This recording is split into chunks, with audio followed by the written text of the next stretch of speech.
1944, Texas. To save a German woman prisoner of war, an American Army doctor would have to break the rules he swore to obey. Red dust hung in the barrack air like a second dusk. Heat pressed against the canvas. The generator thumped a tired rhythm and then coughed. A field lantern threw a hard circle of light over pale skin, over a swollen belly, over the last ampule tucked into a nurse's apron. Footsteps were muffled on wooden planks. Cloth smelled of sweat and starch. Hands moved with a careful haste, fingers counting bandages as if they were coins. Orders say wait. If we wait, she'll die. She's the enemy. She's a patient. Dr. Cole leaned close, the lantern halo cutting the dark, his hand hovering over the syringe, the needle catching the light. His thumb closed on the cool glass.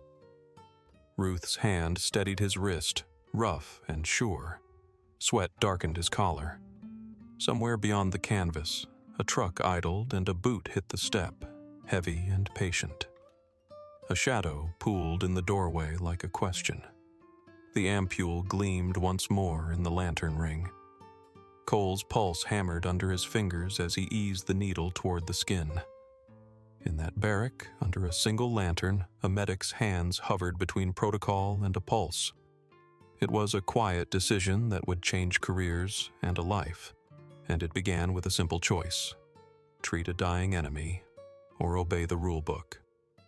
If stories of courage under oath move you, consider subscribing. Ruth holds the ampule against the lantern's ring, weighing it like a verdict. A corporal's shadow waits at the threshold. Somebody coughs. Someone shifts a stretcher. Cole's jaw tightens, breath shallow. He thinks of the oath again, soft as a prayer, and lets that promise tip his hand. The camp sat inland from the rail siding, a cramped prisoner of war stockade in Texas, September 1944. A small Army medical detachment ran the aid station. 2 nurses, a young medic just out of training, a sergeant kept the supply locker. Their job was basic care: dress wounds, treat fever, stabilize for evacuation to a field hospital miles away. Supplies were thin. Morphine was inventoried like gold. Bandages were counted, and there were only a couple of stretchers for many bodies. Roads could be blocked by maneuvers. The surgical team in town answered by convoy, not by whim. Triage meant sorting the wounded by who would live if treated first. Decisions were blunt and immediate. The Geneva Convention required care for wounded regardless of uniform, a rule meant to protect medics and patients alike.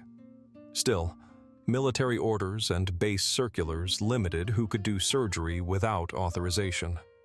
That tension sat under every lamp, under every patient's sheet: protocol against immediate need, paper against pulse, oath over orders, mercy over propaganda. They carried her in on a blanket, 2 guards and a nervous prisoner with a Red Cross armband pressed against his chest.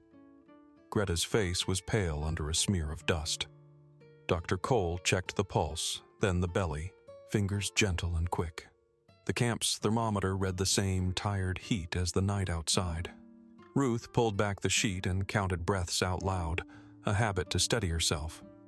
"She lost consciousness in the laundry," the guard said. "Any bleeding from outside?" Cole asked. "None that we saw." Cole's hand paused. He suspected the problem lay inside, signs a medic learned to read when there was no surgeon for miles. He moved to the supply box, feeling the weight of each ampule as if it were an answer. In a place where stretchers were borrowed, a clue could be the deciding factor between movement and stillness. He marked the time in his head and set a watch. The nurse clipped a bandage on her tray with a soft click. The choice came down to speed. The oath tugged at him like a remembered line. He adjusted the lamp so the light widened and could find what the eye alone might miss. Simple measures first: warmth, fluid, careful pressure. The hands that had learned to stitch a torn sleeve now worked. to hold a life steady. Mercy in a tent that smelled of starch and sweat cost nothing at the moment, but would cost something later on paper. Cole treated the body in front of him, and every touch answered the oath more than it answered the circular on the shelf. Supplies were the language of command in that camp. The locker held a sheet of inventory, names and numbers stamped in a neat military hand. Morphine supplies were circled and initialed. Bandages were folded and refolded so they would last. Ruth ran her fingers over the last ampule as if measuring not strength but consequence. "You can't use that," the sergeant said, looming over the tray. "If we don't, she won't make the evacuation," Ruth said, voice hard but low. "That ampule is reserved for a friendly soldier," the sergeant repeated, eyes flicking to the inventory like a judge reading a charge. Ruth slid the glass into her apron pocket anyway, the motion small and decisive. The ampule nestled against fabric, a secret kept for a life. Cole watched her do it and felt a release at once, frightening and inevitable. Decisions in the dark were not grand statements. They were small acts that added up. A nurse's apron holds more than tools. Tonight it held judgment. They would be asked to explain later. For now, the action was medicine. He set the tent lantern low and clean so that shadows wouldn't hide a sign. On the table, instruments lay in a quiet row: scissors, forceps, a rough suture kit. Cole kept his hand steady by saying the steps under his breath. A surgeon's litany turned to bedside. Ruth held the lantern, her grip a hinge between safety and risk. "Hold the light still," Cole said. "A little lower," she answered. The incision, when it came, was a small, clean promise. Not dramatic, barely audible. They drained where fluid wanted to gather. Cole kept talking, simple phrases to anchor the woman who slipped between breath and silence. He used no flourished words, only what the body required: clean, quick, efficient. Outside the canvas, laughter rose from the guard post as if the night had not changed. Inside, the air was full of the careful noise of healing. Hands past bandages, wool to warm, water to moisten dry lips. Each motion was logged in memory rather than ink, because ink could be used later to point blame. When they finished, Cole tied off the last stitch and let himself breathe. The patient slept, shallow but alive. Ruth wiped her hands on a towel and looked at the ampule still in her pocket, now lighter for what it had given. There was no cheering, only the small, embarrassed relief of work done where help had to be made rather than requested. Treating a life does not always feel like triumph. It often feels like borrowed time bought back with furtive hands. Night in the infirmary stretched long.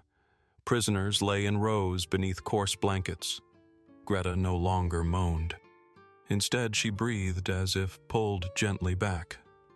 A German woman on the far cot turned her head and stared toward the lantern. The Red Cross man from earlier sat with his knees pulled up, watching the door as if expecting an accusation. "Why did you help her?" a young private asked another soldier who had been watching the procedure from the corner. "She's one of them," the watcher said. "She's a person," the other answered quietly. The question hovered because the idea of helping an enemy soldier felt like betrayal to some. Rumors grew faster than recovery. Someone would whisper that they had been kind to a face in the wrong uniform. Ruth wrapped another bandage and ignored the words, like a doctor ignoring a cough in a patient who needs sleep. Greed for justice can sometimes look a lot like hunger for spectacle. Small acts in a crowded ward rewrite larger narratives slowly. Hands that bind a wound make headlines at a different pace. By dawn, news of the improvised procedure had traveled. The camp's officer in charge walked in with a clipboard and a face that had been taught to read offense. He scanned the room and found the bandage still warm, the suture fresh. "You performed an unauthorized invasive procedure," he said, voice even as a ledger. "You use supplies designated for others." Cole set down his cup and met the officer's eyes. "She was dying. We stabilized her." "Your orders are clear," the officer replied. "You had no authority." Ruth stepped forward, faintly defiant. "We documented life in immediate danger." Her words were a small, contained rebellion, precise and measured. The officer's pen hovered. He could start a report that would trail into an inquiry. He could write disciplinary action and change careers. But he also read the chart and saw vitals improving, saw a woman breathing when she had not before. He listened, as men of authority sometimes do, to consequence rather than rule. Discipline constrains a unit. Mercy bends it, awkwardly and sometimes into the shape of what is necessary. Yet not everyone accepted that shape without complaint. That afternoon, a corporal cornered Ruth by the water barrel. "You put the camp at risk," he said. "Helping their woman could start trouble. They're not our people." Ruth met him steadily. "We're medics. We treat the wounded." "You're risking your rank," he said, meaning the paperwork that could follow. Ruth's reply was simple, the kind that costs more than words. "If we refuse, our conscience will follow us to the grave." Word of the case reached the base surgeon by radio the next day. Orders would be requested for clarification, possibly censure. Yet the most immediate reaction came from among the prisoners themselves. Greta, when she was able, pressed her hands to the tent canvas and made a small sign of thanks. Later, in charcoal on a scrap of carton, she sketched a lantern with a heart beneath it and slid the drawing through the bars to the nurse on duty. Small tokens do heavy work. They make accused acts into remembered saving, and memories can reframe rules. The camp's logbook received a terse entry. Patient stabilized. Evacuation recommended. Ruth noted under date and time. Life in immediate danger. The men in uniform read the words and measured them against the stamp of authority. Reports would go up. An inquiry might follow. Careers could be shaped by the choice to use a single ampule. Choices are pages written into someone else's files. They remain, though, in the hands that gave them, like the lantern Ruth kept in her pack when the investigation asked for a list of events. Through it all, the patients mattered most. Greta recovered slowly, waking to a world where her accent and her uniform were both facts and hazards. She learned English words for small things, bread, water, thank you, and drew them clumsy on the margins of the camp ration list. Her gestures were not grand. They were a hand pressed to the chest, a nod, a charcoal heart on torn cardboard. Those gestures reached people in rounds and chow lines just as much as any formal report. The soldiers who had leaned toward suspicion now saw a woman who hummed a tune while mending an old shirt, who handed back a lost button with a shy smile. Humanity in the barracks was not declared. It was noticed in little exchanges. Actions change perception more reliably than orders. Mercy, once given, forces a kind of reckoning in the people who witness it. A Red Cross armband shifted as the prisoner who had carried Greta sat on an overturned crate, hands folded like a man who had seen too many ends. He watched the tent's light and did not speak until Cole passed, a nod, a small, tired acknowledgement. The man had smudges of soap on his palms and a look that had learned to measure favors. "You saved her," he said in broken English. "We tried," Cole answered quietly. The armband man, Hans, pressed a folded scrap toward Ruth, a bundle of clean cloth he had kept for weeks. It was not much, but it was given with a face that showed how debt and gratitude could sit beside each other. Ruth accepted it without ceremony and placed it among the sterile packs. Gift and debt circulated in that place. A life helped became a reason to return kindness. Small reciprocity knit a thin, necessary civility.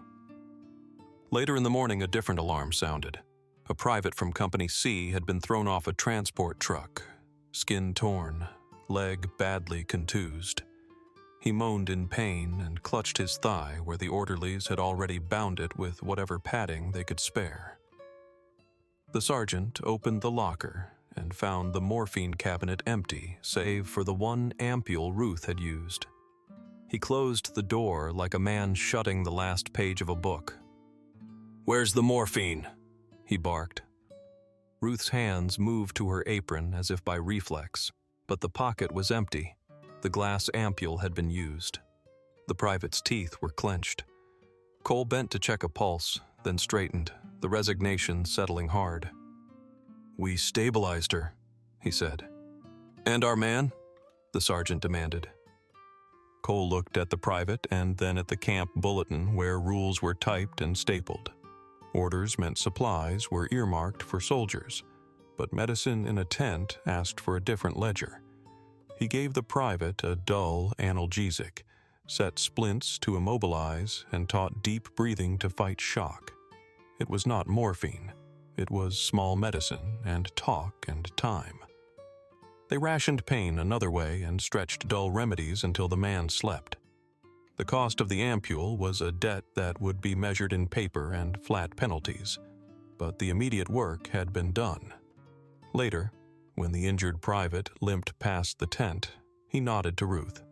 The gesture was small and complicated. It did not negate the ampule's absence, but it acknowledged an exchange of sorts. Triage and scarcity bend rules into improvisation.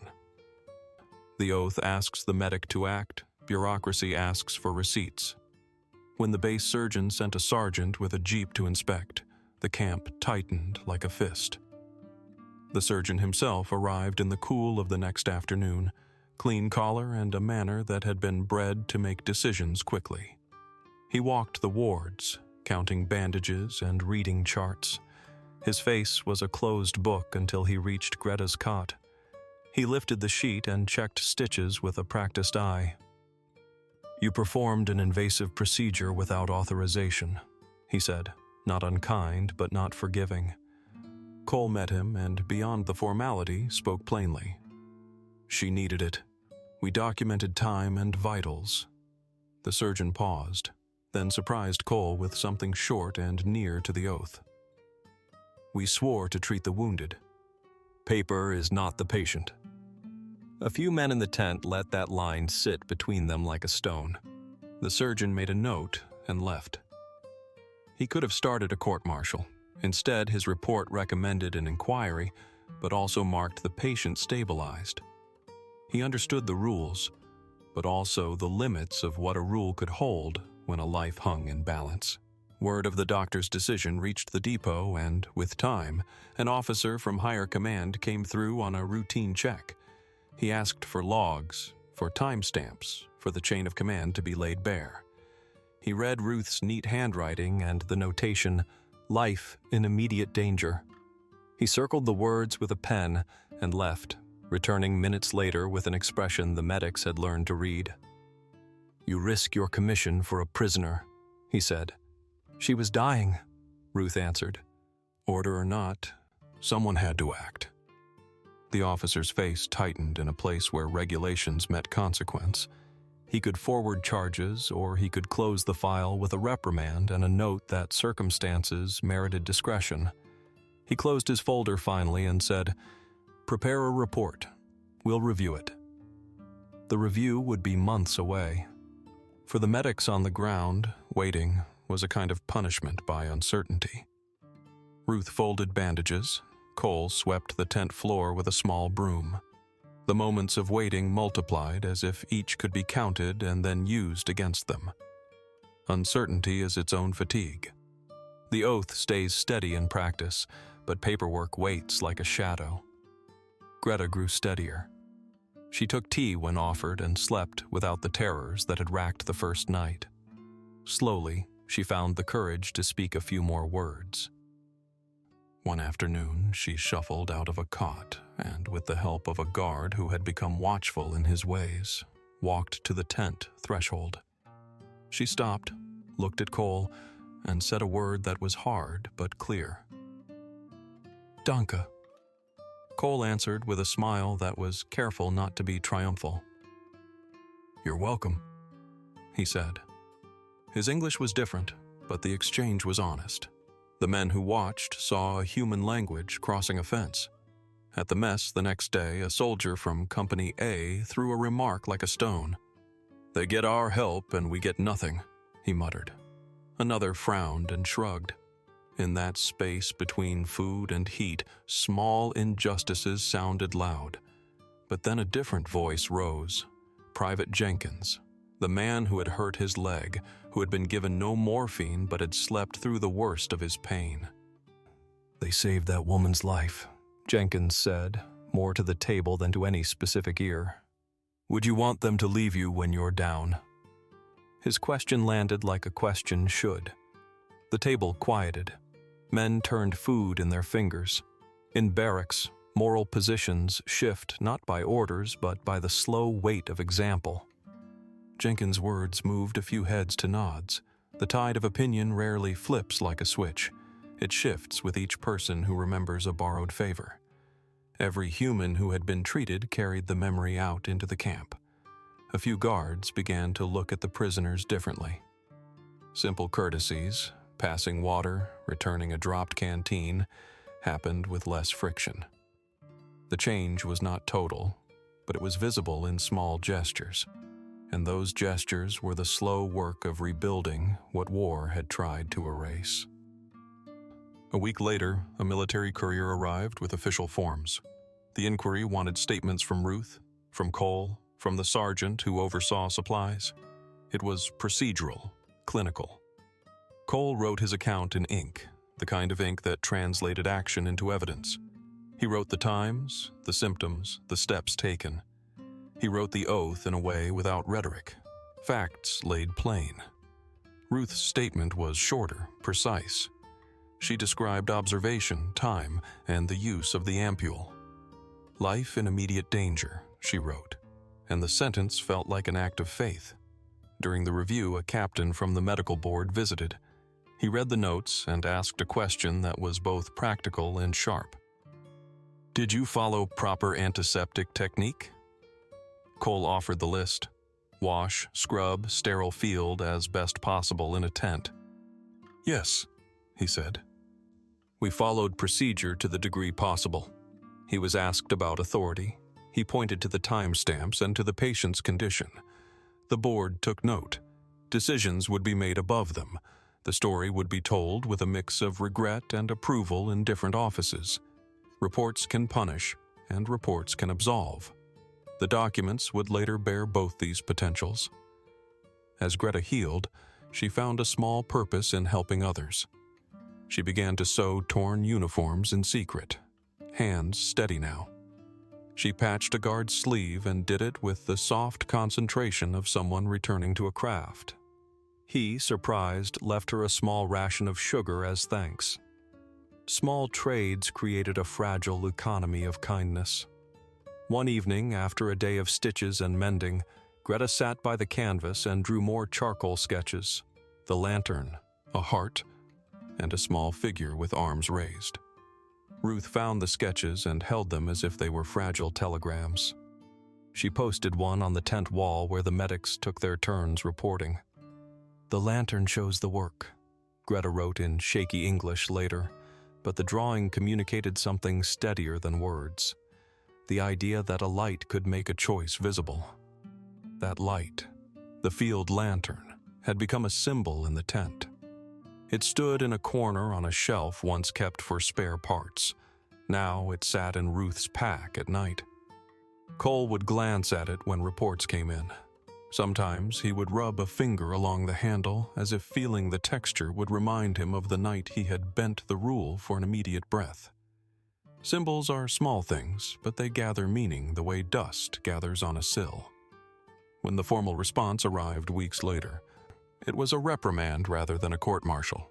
The command noted that protocol had been bypassed and that supplies had been used outside their allocation. The report recorded disapproval and recommended tighter inventory control. It also, oddly, acknowledged that the patient's life had been preserved and that the actions, while unauthorized, had conformed in spirit to the medical obligation to care for the wounded. The reprimand landed with a dry sound, softer than punitive justice, and the medics accepted it with the sort of quiet that comes from being expected to carry blame and continue. They filed the papers away. They marked the dates on a ledger. They turned back to work. Institutional response is rarely simple. It negotiates between rule and result. Months later, when Greta was moved to a convalescent camp for civilian internees closer to the rail line, she pressed one of her sketches into Cole's hand through the fence. The drawing was small, a lantern, a heart beneath it, and a tiny signature in block letters. It was an unspectacular thing to carry, but it spoke more plainly than any file. Cole folded it and slipped it into his breast pocket where, for years, he would keep it next to the dog tags of men he had treated. The token did not erase the reprimand, nor did it change the ledger. But when he pulled it out in later years in quiet moments, the paper caught the light and reminded him why he had bent a rule in that heat and dust. The men and women who had watched the episode saw consequences ripple. For some, the act of saving an enemy was a stain. For others, it was proof that medicine held a separate, higher code. The camp's moral geography shifted in small places. A guard who had been brusque now spoke softly when passing a stretcher. Two soldiers who had argued earlier now shared tobacco. Human gestures rarely declare peace, but they thin the edges of hostility. Across a sweep of days, the medics continued their work. They faced new decisions. When to transfer a prisoner, how to stretch blankets in winter, how to soothe a fever without enough aspirin. Each choice was small and heavy. Each time they chose to act for the patient rather than the uniform, they lived the oath in practice. The tent kept its usual noises, a cough, a whispered name, the scrape of a chair. Mercy was no longer an extraordinary act, but a series of small responses that accumulated and changed the way people moved around one another. The oath lived in hands that refused to let a life end for the sake of a line on a form. Slowly, the camp learned to read kindness not as weakness, but as a difficult, costly discipline. Mercy required restraint from the men who wanted retribution and from the staff who feared paperwork. It asked for decisions that might be written down later in hard ink and judged in cool rooms. Yet those small choices carried a human weight that made them hard to regret. When the surgical team finally rolled through for a scheduled sweep, they found a tent that smelled cleaner, a chart that read "improving," and a patient whose breathing had regularized. They nodded in professional recognition and moved on. The bigger machinery of military medicine had resumed its rhythm, but the memory of a single lantern-lit night had not been erased. The camp continued to function under orders and regulations, but the echoes of that night, of a woman saved when the road was closed and the ampule scarce, remained in the gestures of those who had seen it. Each time a medic chose care over paperwork, they practiced the same quiet courage that had first guided Cole's hand. Oath over orders, mercy over propaganda. These were not slogans in the tent. They were actions that left marks on hands, on papers, and on the slow turning of human habits. On the night they first tried to move her too soon, when the transfer jeep pulled up and two MPs reached for the stretcher, the tent tightened. An officer barked, "Move her now!" A corporal stepped forward, gloved hand ready. Cole stepped between them and the cot, palms flat on canvas, the chart in his other hand, lantern light catching his sweat. "You can't," Cole said. "Orders," the officer replied. Cole held the paper up. "Today, she is a patient. My oath is to that first." Silence hung while the officer's hand hovered over his radio. The armband, stained with soap and red dust, still hangs by the tent's peg. The empty ampule is folded into the ledger like a small confession. Cole keeps Greta's charcoal lantern sketch in his pack. It catches light the way a choice does. Those objects mark a night that changed how people moved around one another. Strength is restraint. Civilization is a choice. If this stayed with you, leave a comment below and subscribe so you don't miss the next True Mercy story.